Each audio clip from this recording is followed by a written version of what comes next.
Hello and welcome to MunclesMubb's Basic Guitar Tutor.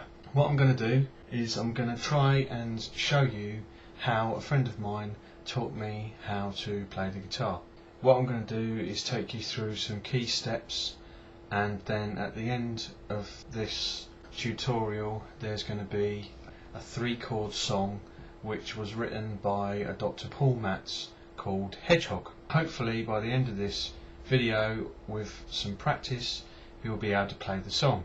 Okay, what I'm going to do is talk about the notes of each individual strings, and I'm going to talk about frets and the numbers and stuff. Then I'm also going to do about the numbering on your fingers. Then I'll take you through the 3 chords that you'll need to play Hedgehog. I'll show you an easy technique that I learnt when I wanted to learn how to strum without annoying everybody. Then I will play Hedgehog at the end of the video, and also I'll throw in some tips and bits about stuff that you will need that are quite cheap that you can buy from a local music store. Okay then, let's get started.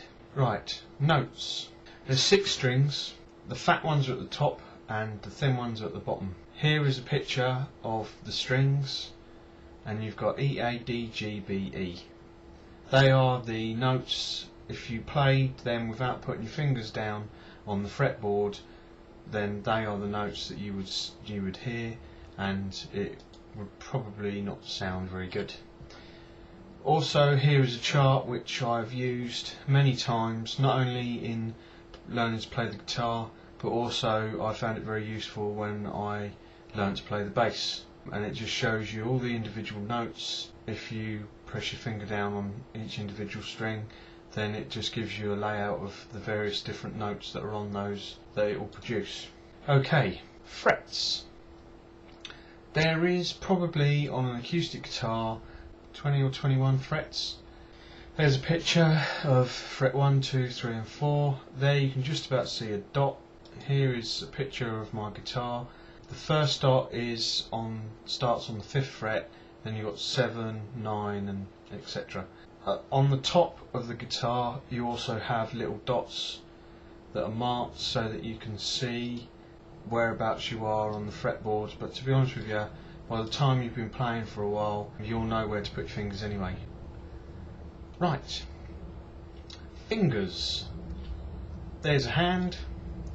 I've colour coded these 1, 2, 3 and 4 just so that it makes it easier to do the chords later on. Right, now what I've done is at the top of each chord I've put down little white dots in to show which strings you need to strum. That one is for D, the last 4 strings, but we're going to start with the chord of G. For the G chord you strum all of the strings, and it should sound something like this. G!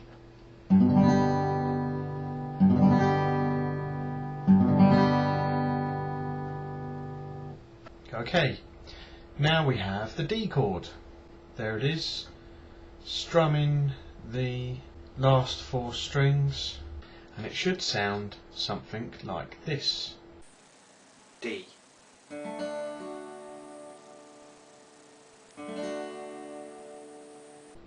Okay, now we have the C chord. For the C chord you strum all of the strings, and it should sound something like this. C.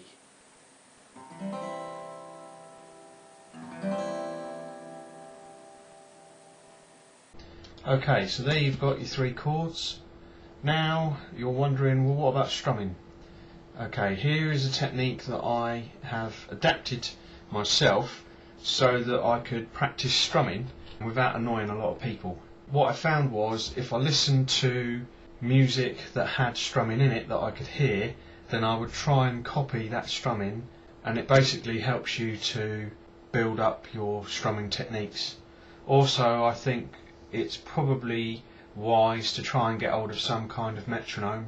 I'm not sure how much they are, but if you've got like a basic keyboard, you can get like £100 keyboard. Normally they have a metronome on there.